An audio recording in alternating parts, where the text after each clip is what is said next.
क्या हाल है दोस्तों। आज हम क्लास 10th की एक्सरसाइज जो है हमारी 8.1 इसको सॉल्व कराएंगे। यहाँ पर कैसे करते हैं जरा वीडियो पर बने रहिएगा।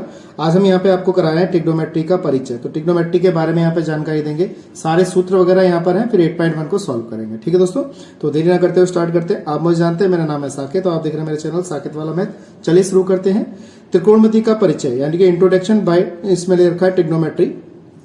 तो सबसे पहले हम क्या करते हैं, एक ट्रायंगल हमारे पास है ABC, हमारे पास ट्रायंगल है, तो इसके सामने का ये वाला कोण मैंने थीटा मान लिया।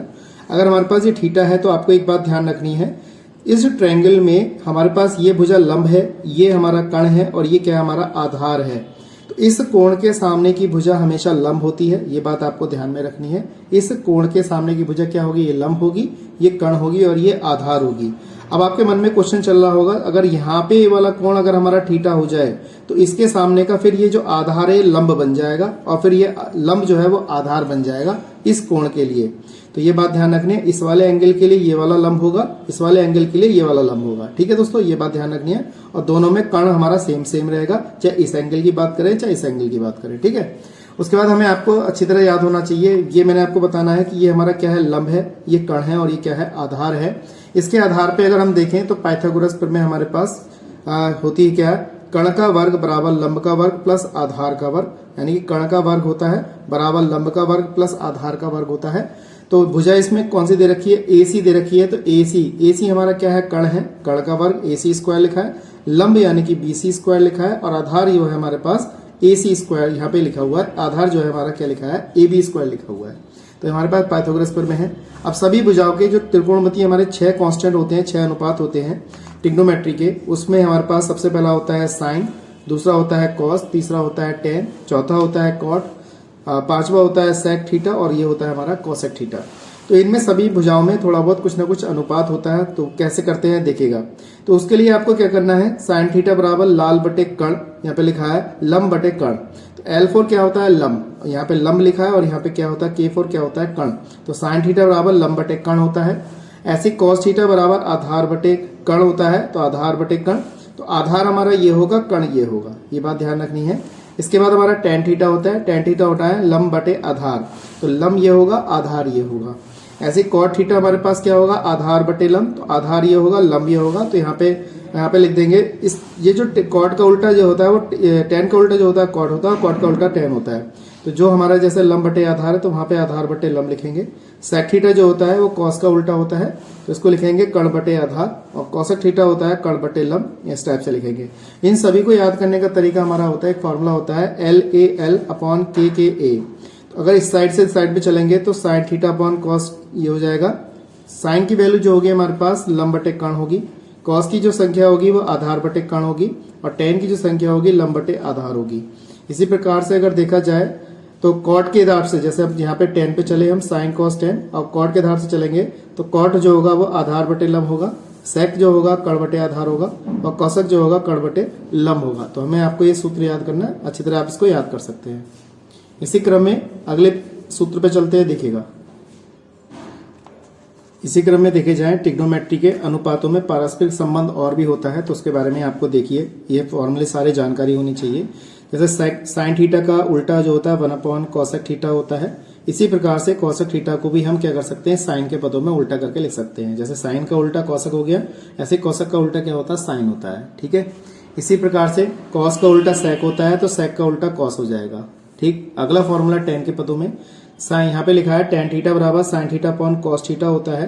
तो ऐसे कॉट थीटा बराबर कितना होगा, cos theta upon sine theta होगा, और टेन का उल्टा क्या होता है 1 अपॉन कॉट, और कॉट का उल्टा क्या हो जाएगा 1 अपॉन टेन। इस तरीके से लिखना है। ऐसे कॉट का उल्टा हमारे पास होगा cos theta upon sine theta और कॉट का उल्टा 1 अपॉन टेन हो जाएगा। तो टेन का उल्टा क्या हो जाएगा, 1 अपॉन कॉट थीटा हो जाएगा। इसी प्रकार से सेक का हो जाएगा, सेक थीटा जो होता है सेक का उल्टा कॉस हो जाएगा और कॉस का उल्टा 1 अपॉन सेक हो जाएगा।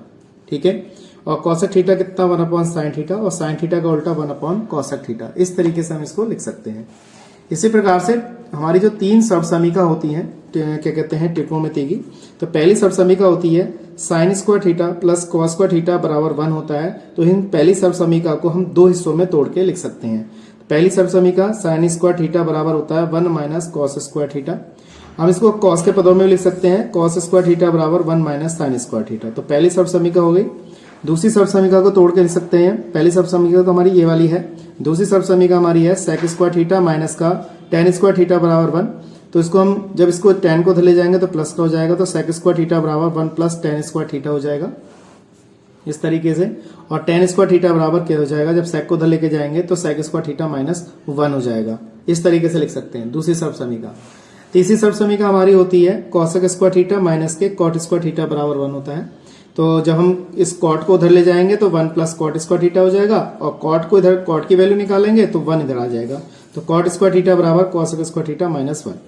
ये सर्व समीकरण हो गई। इसके बाद हमारे पास है यहाँ पर sine 90 minus theta cos theta होता है, cos 90 minus theta sine theta होता है, tan 90 minus theta cot theta होता है, cot 90 minus theta tan theta होता है, sec 90 minus theta cosec theta और cosec 90 minus theta sec theta. तो ये चीज सारे फॉर्मूले यहाँ पर अच्छी तरह मैं समझता हूँ आपको समझ में आ गए होंगे। अगर कोई डाउट है तो मन में जरूर बताइएगा, ठीक है।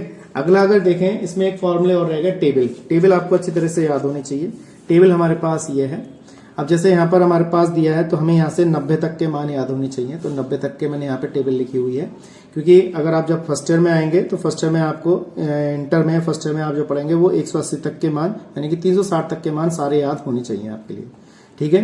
तो यहाँ पे सबसे पहले देखिए साइन 0 का मान 0 होता है, साइन 30 का मान 1/2, साइन 45 का मान 1/√2, साइन 60 का मान हमारे पास हो जाएगा √3/2 और साइन 90 का मान कितना होता है 1 होता है। ऐसे ही हमारे पास कॉस 0 का मान 1 होता है। अब ये यहाँ से जैसे ये यहाँ से यहाँ तक गए थे बढ़ते हुए क्रम में, वैसे ही यहाँ पर आ जाएंगे ये घटते हुए क्रम में। देखिए कॉस 0 का मान 1 है तो यहाँ से लिया गया 1। कॉस 30 का मान देखिए यहाँ से ये वाला मान आ गया, कॉस 30 का मान √3/2 होता है। ऐसे कॉस 45 का मान 1/√2, कॉस 60 का मान 1/2 और कॉस 90 का मान कितना होगा 0 होगा।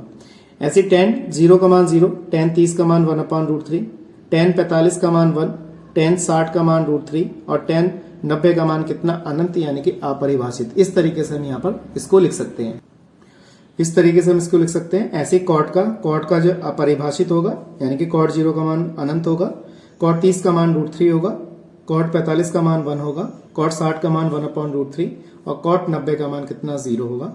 ऐसे सेक 0 का मान 1, सेक 30 का मान 2/√3, सेक 45 का मान √2, सेक 60 का मान 2 और सेक 90 का मान कितना होगा अपरिभाषित यानी कि अनंत होगा। इसके बाद कॉस 0 का मान अपरिभाषित यानी कि अनंत, कॉस 30 का मान 2, कॉस 45 का मान √2, कॉस 60 का मान 2/√3 और कॉस 90 का मान कितना 1 होगा। तो ये चीज आपको अच्छी तरह समझ में यहाँ तक आ गई होगी, ठीक है। ये टेबल आपको अच्छी तरह याद होनी चाहिए, सारे फॉर्मूले अच्छी तरीके से याद होने चाहिए, तभी आप अच्छी तरीके से वहां पर आपको सीख सकते हैं, ठीक है। अब आपको क्या करना है, इसको अच्छी तरह से याद कर लेना है। उसके बाद हम इसकी एक्सरसाइज कराएंगे 8.1। तो कैसे करते हैं वीडियो पे नेक्स्ट वीडियो में मिलते हैं। आज के लिए इतना ही। जय हिंद, जय भारत।